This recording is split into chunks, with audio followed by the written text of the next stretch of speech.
Жер ғаламшары бұл адамзатқа ауық-ауық табиғи және техногендік апаттар түріндегі жағымсыз тосын сыйлар жіберіп тұратын тірі организм. Соңғы жылдардағы зерттеулерге сүйене отырып айтар болсақ, төтенше жағдайлардың динамикасы көңіл көншітпейді. Қазақстан жер көлемі жағынан әлем елдері ішінде 9-ші орын алады. Табиғат елімізге 2,7 миллион шаршы шақырымнан астам аумаққа созылатын әдемі және әр алуан ландшафтты аямай-ақ берген. Бұған қоса табиғи және геологиялық жағдайлардың әртүрлі болуына байланысты республиканың аумағы адамзатқа белгілі көптеген апаттарға жиі ұшырап отырады. Олардың қатарында жер сілкінісі, су тасқыны, сел жүру, қар көшкіні, лай көшкіні, орман және дала өрттері бар. Мұндай елде табиғи және техногендік сипаттағы барлық қауіп-қатерлермен күресе алатын қуатты мекеменің болуы өте орынды. Еліміздегі тиісті ведомствоның атауы Қазақстан Республикасы Төтенше жағдайлар министрлігі.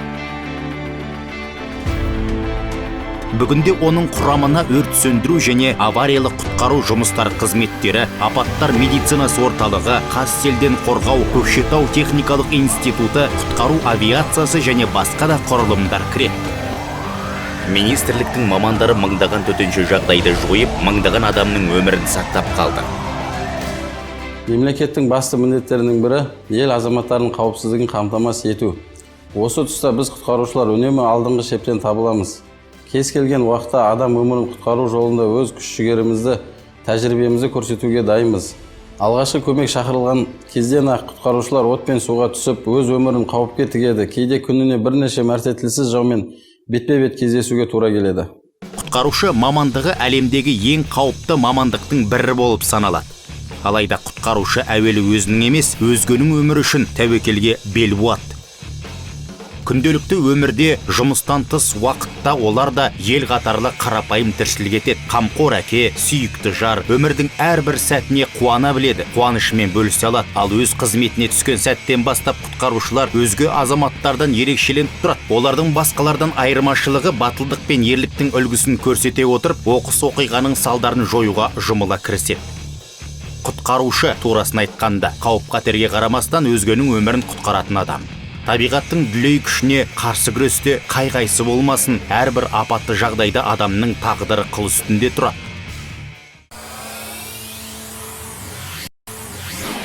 Министрліктің қызметінде төтенше жағдайлардың алдын алу және зардаптарын жою жұмыстары ерекше басымдыққа ие.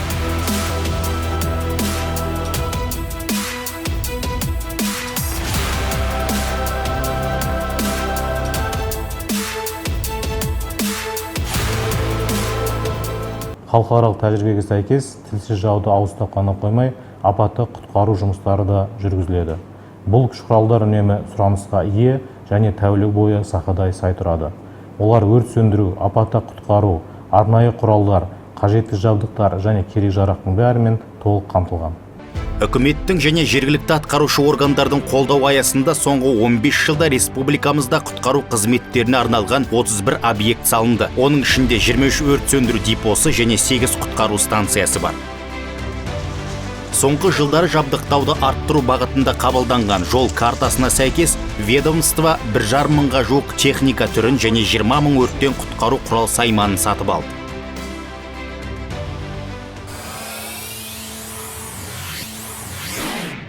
2010 жылы Қазақстан Республикасының өртке қарсы қызметі ТМД елдері арасында алғашқылардың бірі болып, халықаралық сапа стандарттарына сәйкес келетін заманауи сығылған ауадағы аппараттарға көшті. Құрылғылар тыныс алуға, жарамсыз ортада демалуға арналған. Бүгінде газ түтіннен қорғау қызметі әлемнің жетекші өндірушілері шығарған жеке қорғаныс құралдарымен жарақтандырылған. Газ түтіннен қорғаушыларды даярлап шығару үшін контейнер үлгісіндегі 15 жаттығу кешені сатып алынды. Оқу процесіне заманауи электронды оқыту және тестілеу бағдарламалары, сондай-ақ бағдарламалы қамтамасыз ету деңгейінде имитациялық жаттығу құралдары енгізілді.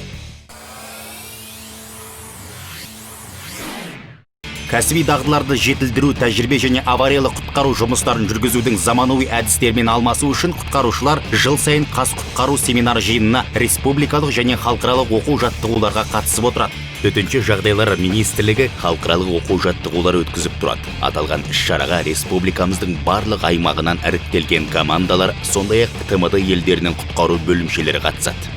Республиканың барлық аймақтарында құрылған кинология бөлімдерін дамыту мәселелеріне ерекше көңіл бөлінеді. Адамдарды іздеу және құтқару жұмыстары кезінде қызметтік иттер баға жетпес көмек көрсетеді. Қызметтік иттердің ерекше иіс сезу қабілеті терең үйінділер астында қалған адамдарды іздеп табуға мүмкіндік береді. Сондай-ақ иттер адасып кеткен туристерді, аңшыларды, бақташыларды, табиғат апаты салдарынан хабар ошарсыз кеткен адамдар мен зардап шегушілерді іздеу шараларына жұмылдырылады. Ит адамның адал досы, сонымен қатар сенімді серігі.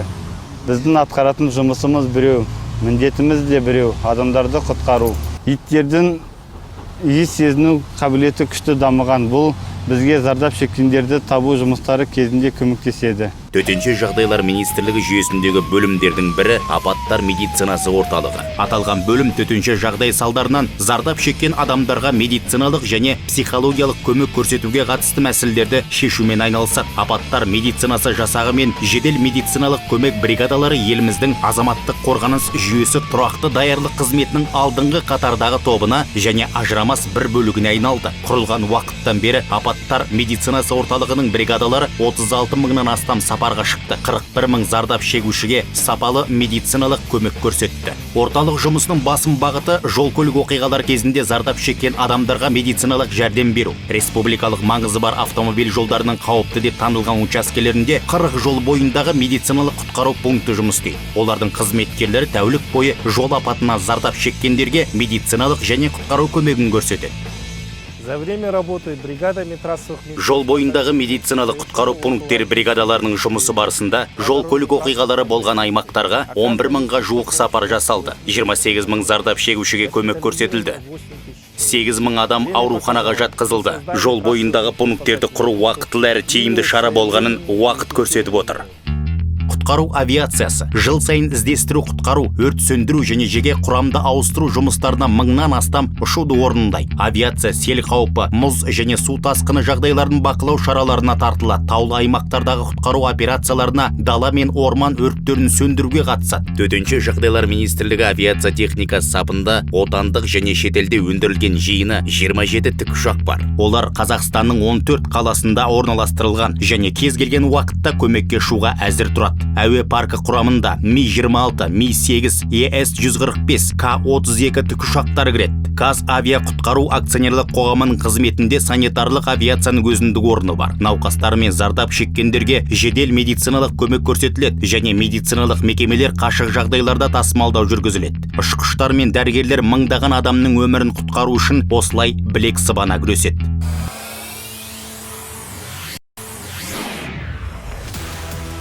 Сел жүру, қар көшкіні, су тасқыны, опырылудың алдын алу және олардың салдарын жою жөніндегі шараларды жүзеге асыратын ең маңызды мамандандырылған бөлімше Казселден қорғау, инженерлік қорғаныс гидротехникалық ғимараттарды салған орасан тәжірибесі бар мекеме.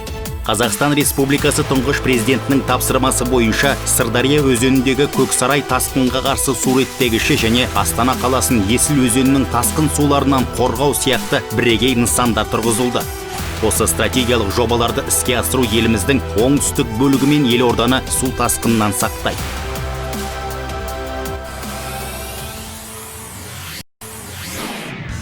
Бұл ретте ауыр жүктемеге төтеп беру үшін құтқарушылар үшін жаттығу өте маңызды. Дене даярлығы, кәсіби білім мен төтенше жағдайлар кезінде әрекет ету қабілетінен бөлек физикалық қалпын сақтауға мүмкіндік береді. Бұған өрт құтқару спорты көмектеседі. Спорттың бұл түрі ойдан шығарылған жоқ. Ол адамдарды күні сайын өрттен құтқаратын кәсіби мамандардың тыныс тіршілігімен байланысты.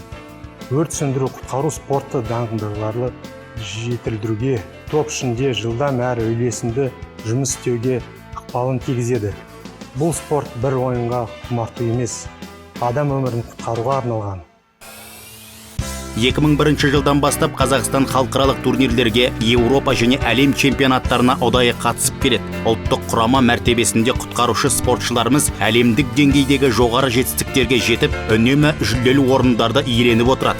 Бұған құрама қоржындағы марапаттар мен кубоктар дәлел бола алады. Біздің құрама командалардың өнер көрсету деңгейі Қазақстанның өрт сөндіру және құтқару спортын дамыту ісіндегі беделінің едәуір артуына ықпал етеді.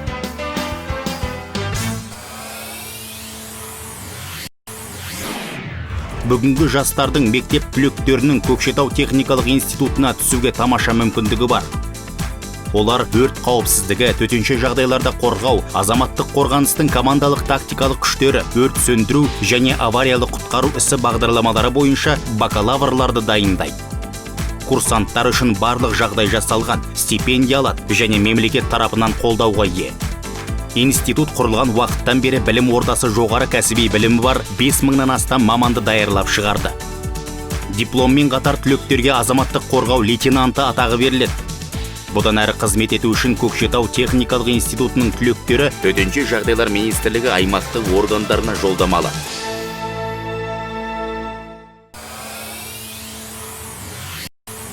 Құтқарушылар тәуекел мен қауіп-қатерге толы мамандықтың иелері. Төтенше жағдаймен күрес кезінде адамдарды құтқаруға бар күшін салатын мамандар өз өмірі мен денсаулығын қатерге тігеді. Мұны кәсіби міндетім деп түсінетін құтқарушылар күші жағынан тең емес шайқаста жеңіп шығу үшін әрдайым кезекшілікте, төнетін қауіппен бетпе-бет кездесуге үнемі дайын тұрады.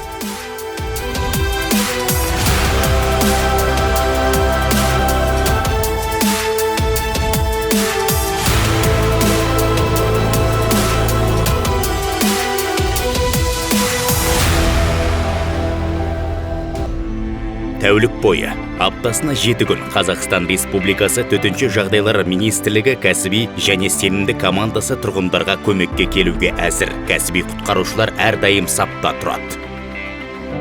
Олардың мамандығы сондай, өз қызметін атқаруға сақадай сай болу құтқару миссиясы.